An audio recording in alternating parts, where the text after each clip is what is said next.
From the Financial Times, Israel-Iran latest fragile truce appears to take hold after Trump rebukes Israel and Iran. The U.S. president has accused both sides of violating the ceasefire. And the latest update is Trump warned Israel not to drop the bombs. They went and did it anyway. And the Financial Times acknowledges that even after Trump said don't do it, they say a truce brokered by the U.S. president went into effect on Tuesday morning, but Israel swiftly claimed it had been broken by Tehran and struck an Iranian radar station. However, it said that after a conversation between Trump and Israeli Prime Minister Benjamin Netanyahu, it would refrain from further attacks. Trump posted, don't do it. Israel did it.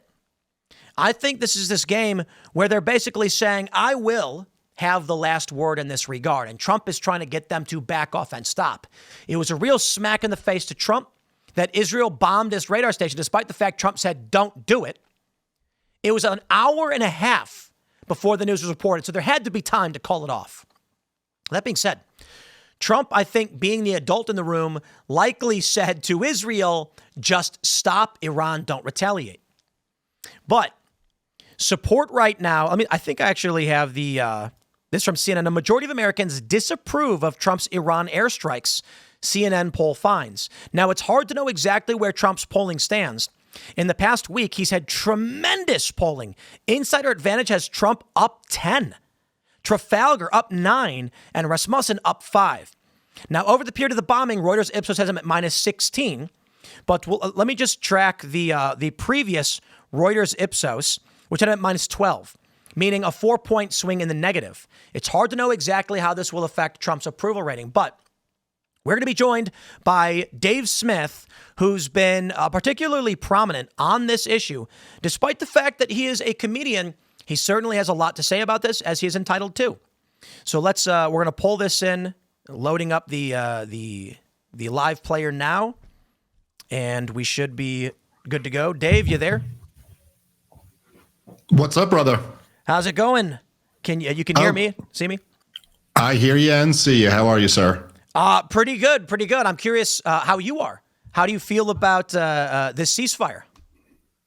Well, I mean, it's wonderful. It's kind of hard to say what's going to happen right now. It's been a wild. I mean, I got to say that the last week has probably been up there with the wildest weeks since me and you have been covering politics. And it's hard to say because Donald Trump has signaled almost everything over the last week. And so he's talking about evacuating Tehran and regime change a few days ago. Now he seems to be signaling, he seems to have taken the off-ramp or desires to take the off-ramp that essentially the Iranians allowed by doing what they did after Soleimani was struck again, by striking back, but not really striking back and giving America advanced warning and making sure, essentially Iran is in this obvious position where they're like, we can't look like we're doing nothing in response to this to our own people, but we really, really don't want it. We don't want to fight for obvious reasons. And so Donald Trump wants to be taking this off-ramp. Now he seems to be frustrated with that Benjamin Netanyahu and many of the hawks never wanted an off-ramp. And as you know well, this has always been about regime change for them. Yep. So I would be thrilled if this is the end of it. But at the same time, I do think it's a moment, like, let's just say this sticks and this is the end of the immediate conflict right now. It is a moment for Americans to kind of reevaluate a lot of things here, because number one, I think that the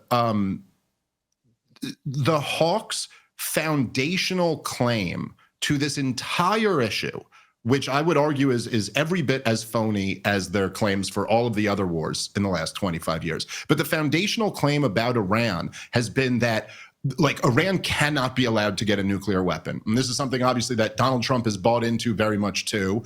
But this claim kind of relies on an argument that Iran is so uniquely crazy and evil that if they got a nuclear weapon, they'll just use it. They'll just nuke it. Now, forget the fact that they're not pursuing a nuclear weapon. They don't have a nuclear weapon. They don't have the capability to deliver one if they were to get one. But it's like, I mean, Tim, a lot of really bad people have gotten nuclear weapons in history. Joseph Stalin got nuclear weapons. Mao Zedong got nuclear weapons. Right now, Putin and Xi and a lot of bad people have nuclear weapons.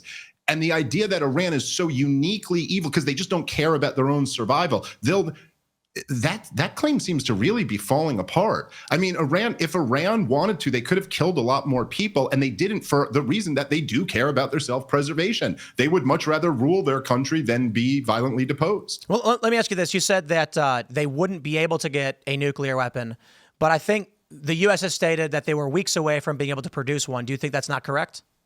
Oh, I mean, look, I think this is totally phony. I mean, all of the intelligence until the day after Israel started bombing them was that they're nowhere near, even Benjamin Netanyahu, who is the most, that has the longest track record of predicting how close Iran is to a nuclear weapon and is always wrong. He said in his interview with Brett Baer, maybe a year, maybe 13 months. Then all of a sudden, the next day, Tulsi Gabbard comes out and completely contradicts her testimony and the DNI annual threat assessment that both said that Iran does not have nuclear weapons and is not pursuing nuclear weapons. So, well, real quick, I think that was... What did she say specifically? Something they could be weeks. Oh. No intelligence report or anything like that, but that they could be weeks away from getting a nuclear weapon. The fact is that this is going nuclear, and but the best person at breaking this down, of course, is Scott Horton. But this is something, there was a focus group test in 1990 where they decided that, the whole idea of going in there to liberate people, like using that as a justification for war. We got to drive Saddam Hussein out of Kuwait to put the king back in power. That didn't really resonate with the American people, but the nuclear threat always did. And it's not a coincidence that that threat has been used both in the war in Iraq and in the propaganda for this war. But listen, so Muammar Gaddafi got rid of his nuclear program, and they still went in and overthrew him. It's never really what this has been about. And as I bring up all the time, whether you look at the clean break doctrine or you look at General Wesley Clark's comments about the 7 countries in 5 years, the game here has always been to have regime change against all of the states that are hostile to Israel. That's been what these guys have been fighting for forever. And I just think it's a real moment for Americans to wake up and go, look, what did we just do?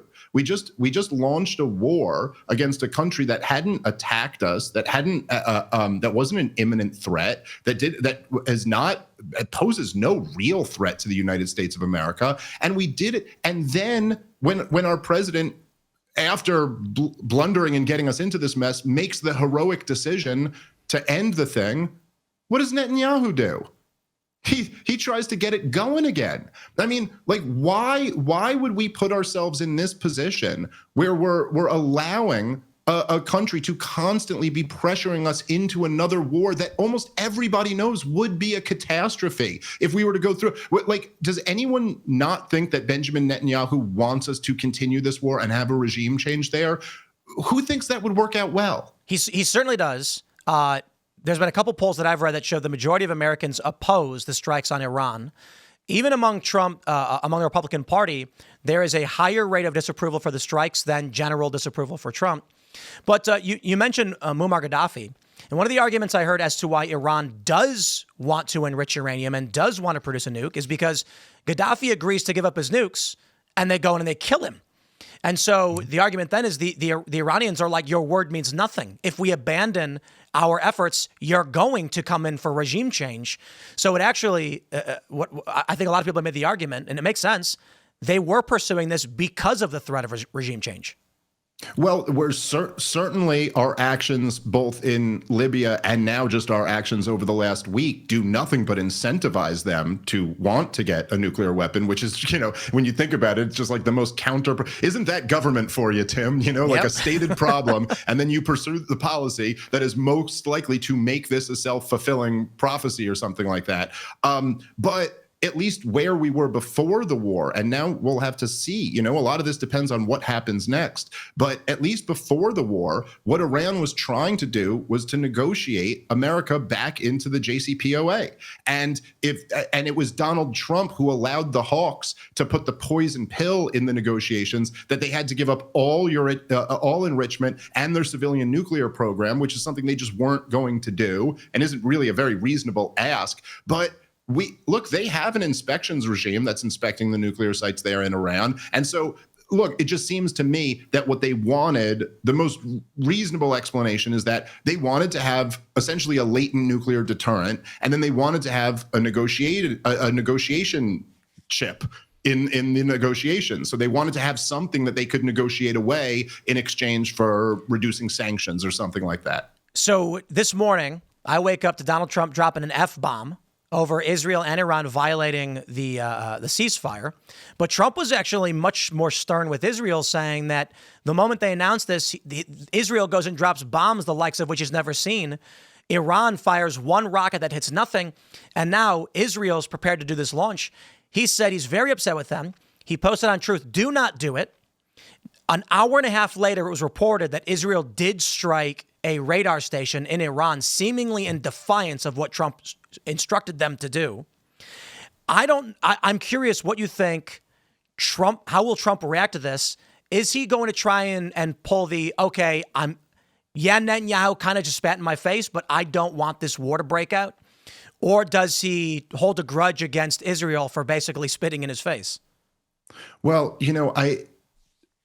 what Donald Trump has already put up with from Netanyahu and still just been his number one supporter is pretty remarkable. I mean, Netanyahu, as you remember well, Tim, came out and stabbed Donald Trump in the back after the 2020 election, after Donald Trump had done everything for Netanyahu, everything, moving the embassy to Jerusalem, getting us out of the JCPOA, of course, because we could have avoided this entire thing. But for Netanyahu, Donald Trump decided to pull out of it. If you remember back in... Real quick, the JCPOA, that's the Iranian nuclear deal? That's the Iran nuclear deal that Obama got us into with the Europeans and the Iranians. And Donald Trump, if you remember, Donald Trump really upset the Hawks in 2016 when he had I forget exactly what he said, but this is when Donald Trump was very new, when he first started running for president, and people asked him, how does he feel? Someone asked him, how does he feel about Israel-Palestine? And he said, we should be neutral and we should stay out of it.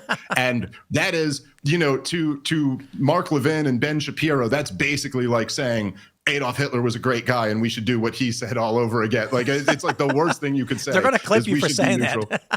Yeah, well, probably. But and then Donald Trump, being the savvy businessman and politician that he is, he went and gave a speech at AIPAC. And the first thing he said to AIPAC was, I will get us out of the Iran deal. The Iran deal is the worst deal that's ever been made. And they loved it. Anyway, he did everything for them. And then Benjamin Netanyahu congratulated Joe Biden on winning the presidential election before our media was even calling the election for Joe Biden, when it was still very contested, before the court cases, before any of that. And so I don't know. Will Donald Trump take this? It seems to me, I've seen a long track record of Israel being this country that is essentially America's welfare mom. We support them in everything they do. They always turn to us. They always talk a big game, how they can do it all on their own. And then, they actually can't. If you remember, Tim, way back 72 hours ago, everybody on Twitter, all the hawks were lecturing me about how Israel doesn't even need America's help. Israel's doing this all on their own. All they need you to do is just shoot down some missiles when they're lobbed back in their direction. But America's staying out of it. Oh yeah. But turns out actually they can't do that. They couldn't keep their war in Gaza, their destruction of Gaza, going for another 2 months without Americans supplying the munitions and the intelligence. So the thing is, they always rely on us, and then they spit in the faces of the American presidents, and every single one of them just takes it and keeps moving forward and keeps supporting them. And so I don't know. Trump is a different animal. Yeah. The clip you're talking about was the angriest I've ever seen him at Israel. At anybody. So, we will see. Well, I mean, it wasn't quite what he did to Zelensky, but it was pretty angry. I could, there's an argument on the Zelensky thing, but he's being asked by these reporters, and you can tell the moment where he broke and he said, you know what, we've got two countries, and he says, I don't know what they're doing. Wow. I mean, the story is the expletive of Trump. I'm actually kind of happy right now, to be honest. I'm not a fan of U.S. intervention in foreign countries because you are dropping a match onto a powder keg. You can make all the arguments for, look, when they come out and they say that there's 60% enriched uranium can be used for dirty bombs, it can be used for weapons, all that stuff, I say, okay, that's bad. I don't know that's a justification for the U.S. potentially triggering a complete destabilization of the region, U.S. boots on the ground. You may be talking about a cure that's worse than the disease. That being said, if the ceasefire holds and now Trump has a grudge against Netanyahu, and this puts a barrier between the U.S. relations with Israel in such a way that Trump is basically like, you've betrayed us too many times. I know there's going to be a lot of people who are going to take that one too seriously. No, I mean, like, Trump's going to have a personal grudge over Netanyahu dropping a bomb when he said not to do it, putting him at risk and making him look like a chump. This could actually hopefully bring Trump back to a place where he's like, I don't want to be involved in their problems anymore because they're going to screw us over. This was a mistake. And hopefully it turns out, okay, we get rid of their nuclear program. Now Trump doesn't want to listen to Netanyahu anymore because his word isn't worth it. And it removes us from these regional conflicts potentially. Well, I mean, that would be the best case scenario. And so, sure, I hope that's what comes of all of this. The reason why I'm kind of skeptical about that is that, look, Donald Trump he can call it the 12-day war. And if it ends at 12 days, that's great. But he just launched a war of aggression on behalf of a foreign country that literally, I hope everybody really appreciates this. This is a tremendous irony of this whole situation, is that what stopped this from being a catastrophe was Iranian restraint. Iran chose not to kill Americans. Like, he put American soldiers in that position where it was the decision of the Iranians to give advance notice so that we could clear people out of there and didn't kill people. But, Israelis died in this thing. And Israeli civilians died in this thing. Iranians died in this thing. This was horrible and didn't need to happen. And so, look, maybe that is the outcome of all of this, but Donald Trump could have just done that without launching this war. He could have just said, hey, we're not participating in any more of your wars. This is not our problem. And it's not even, look, obviously, like, as you've known me for years, Tim, like, I'm a real non-interventionist, and I have a very strict standard for when I think war is morally acceptable. But even if you were going to argue, like, for a war of choice, for a preemptive, aggressive war of choice, right now, we are $37 trillion in debt. We have major issues in our problems.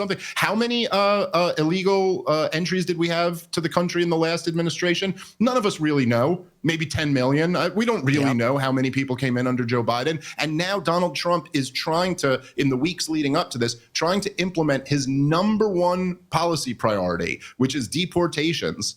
There are protests in the streets against him. He needs all the political capital he can for that. We've got 100,000 plus ODs every year. We have major, major problems. Almost every city in this country is falling apart. And so to now, at this point, choose to get involved in this when he could have just said all along, no, we're not doing this. We will fight a war if we are legitimately threatened, not for other nations.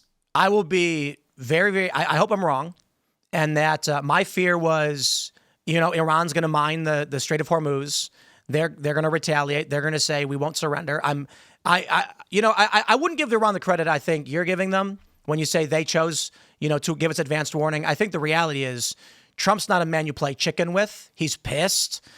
And so Iran's basically saying we don't want to go to war, and they're basically like they're backing off. But I agree with that. I mean, look, Iran is, it's not just that it's Donald Trump, but I'm sure it's also, that is a big part of it. But the U.S. government, it's funny because the Hawks always talk about like the threats or the chants. They chant death to America or something like that. Like, we've got to go deal about that. We got to start a war based off chants. They're doing that in California too. Yeah, right. But all I'm saying here is, like, let's have an objective standard and look at both sides and hold them to the same standard. Okay, so they chant things.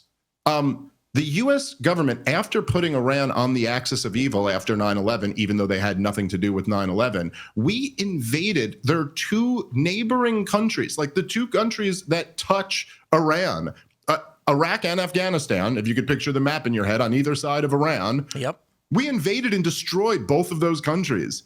They know who they're messing with here. Yep. They know, and of course, and this is my point, they don't want it. Just like all of as evil as all of these people. Look, Mao Zedong's the worst human being who ever lived. He killed more people than anybody else. But he wasn't just going to launch a nuke at somebody because he wanted to rule. He didn't want to be destroyed. And he knows if he launches a nuke, nukes are flying back at him. The point is that the Iranians actually, while they are a theocratic repressive government, do not appear to be suicidal. And if they were suicidal, they could have killed a bunch of Americans. And yes, then they probably Donald Trump. I mean, look, this is the risk that Donald Trump put us in, though. Like, let's say they were suicidal, or let's say they just went for it and they did just kill a bunch. What do you think? As you just pointed out, what would Donald Trump's response have been to that? Regime change. I don't think there's. Yeah, that's right. And what would it take to have a regime change? You know, back in the 90s when we invaded Iraq the first time, we invaded the country and still didn't get a regime change. Yep. And now, true, that was because they backed off. But the point is that the regime withstood an invasion.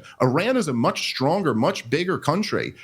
We would have needed to send the 82nd Airborne in if that had happened. And so it's just like I hope people appreciate the catastrophe that we just flirted with. Like this would have been probably a much tougher war than Iraq or Afghanistan. We could have gotten ourselves into another 20-year catastrophic quagmire. Thank God we didn't. Did you vote for Trump? I did. Do you regret it? A lot of people made a big deal that I did say that I regretted it the other day. Look, voting to me, I have a different kind of theory of voting than most people do. I think it's kind of like, look, either Kamala Harris or Donald Trump was going to be president. And I do, you'll have to wait till the end of the 4 years. And if this is the end of this war, then overall right now, I'd probably say, yeah, we're still better off that Trump's in there than if Kamala Harris was in there. But at the same time, that's over. That's in the past. I voted for him. Now I just have whatever I have. There's not that much influence, but I got an audience and a show or whatever. And so when he goes to make a catastrophic decision like this, I'm going to use, the most influence I can to be like, no, screw you. Do not do this. People who voted for you will turn on you over doing this. And I think that a lot of people, because Donald Trump is so enormously popular with Republicans and just is the most popular political figure in the country, so many people, and for understandable reasons, that they won't criticize him. They'll criticize everyone else around him, but they won't criticize him. And that's just, to me, that's the role Tucker Carlson is supposed to play. Tucker Carlson is supposed to keep his influence with Donald Trump. But I'm not.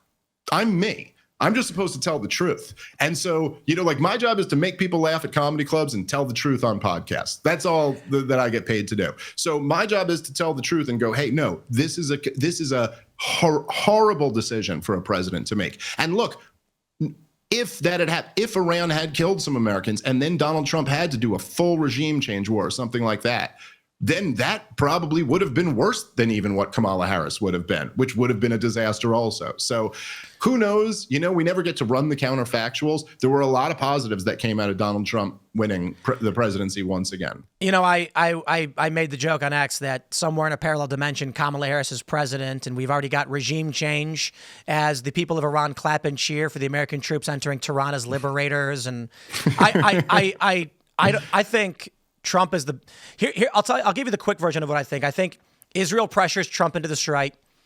Trump is wishy-washy. J.D. Vance clearly didn't want it. Tulsi Gabbard clearly didn't want it. Trump has said for decades, Iran, no nuclear weapon. He's convinced of it. He says, okay, fine, limited strikes. Now he's getting pissed because it seems like, of course, Israel's intention was never just striking the nuclear facilities. They started bombing the IRGC and other targets immediately after the U.S. did. So they clearly want more. I think if it was Kamala Harris, we'd be escalating every step of the way right now. And it's not because of her, but it's because she represents the Democratic uniparty machine that has wanted boots on the ground in Tehran for decades now. Trump made the mistake of bringing on Bolton in the first place, but he's one of these guys, and you can see it from Hillary Clinton to the rest of the D.C. war apparatus. Bolton said in Trump's first term, this time next year we'll be celebrating in Tehran. I think Kamala Harris wins. I think they push for it. I think Trump might actually back off right now. I'm hoping he does. And I'm hoping that the end of this is we actually are happy that we voted for Trump. And we say, of all the outcomes we could have gotten, so, here, I'll put it this way. I always call myself a reformer, not a revolutionary. If the worst thing we get from Trump is He launches a strike. I don't like it. I will say I disapprove of it. But then we don't get an expanding war. I'll consider this the correct option still. I'll be very happy that was the outcome.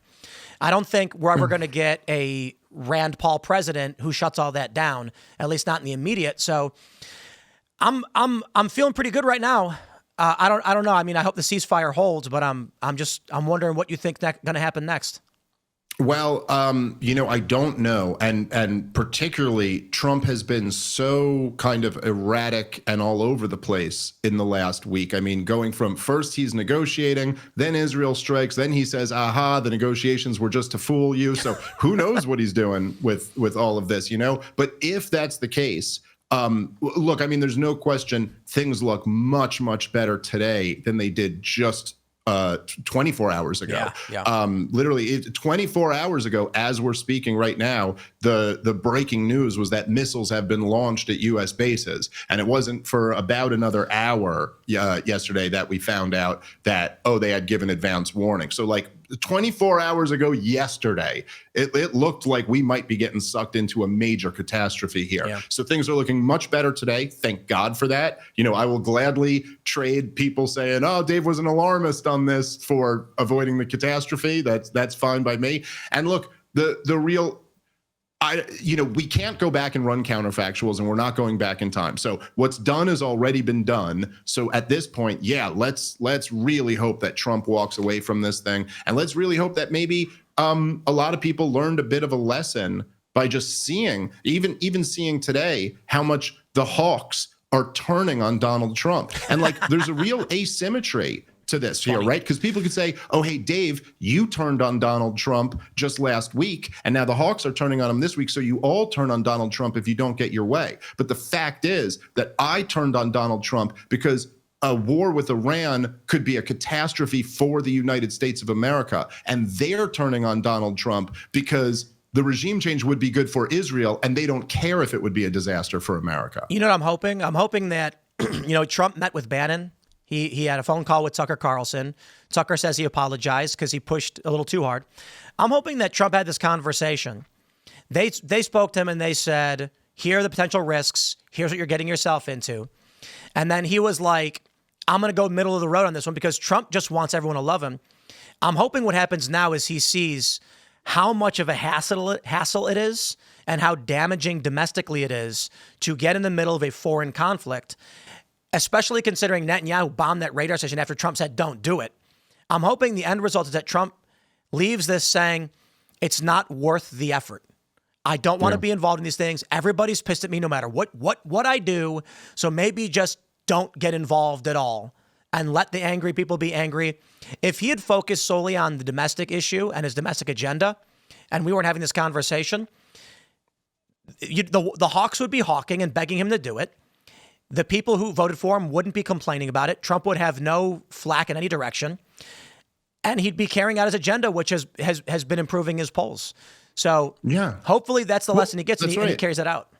Well, that's right, because the Trump agenda has always been popular. Yeah. Even when people like personally have issues with Donald Trump, which there are always a lot of voters out there who are like, I don't like the way he's always calling people names, and I don't like the way he does this, and I don't like all the stunts. But the agenda of bringing back jobs to America and not having de facto open borders where we don't even know who's in our country, and not getting into any more of these stupid wars, and improving the economy and more energy and more, like, all of this is wildly popular because, like, why wouldn't it be? Right. Who's against any of that, except for like deranged, progressives or something. Who's against any of that? And so, hopefully he can pivot away from this and pivot away from these entangling wars and get back to what the whole mission was about, right? The whole Donald Trump presidency was about, we're not doing the neocon stuff anymore. We're doing America first stuff now. And hopefully that's where we go in the future.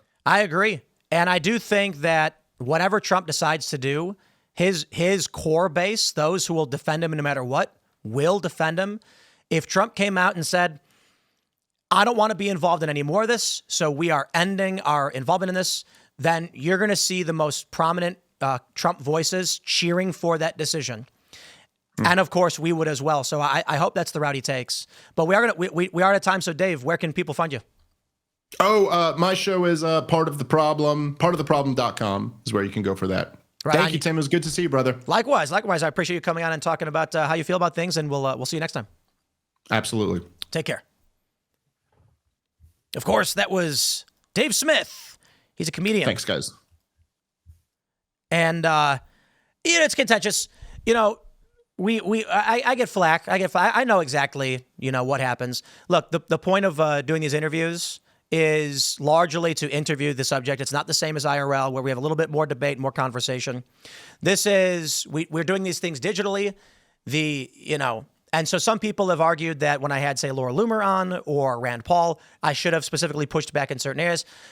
I do my best. I try to ask what I think. I try and, if I disagree. I disagree with Dave on the issue of the nuclear enrichment. That's why I brought it up. The reports suggest that they do have the capability. I don't know if they're going to make a nuke, but they do have enriched uranium. I think everyone agrees with that. But I think it's important to, hear those voices.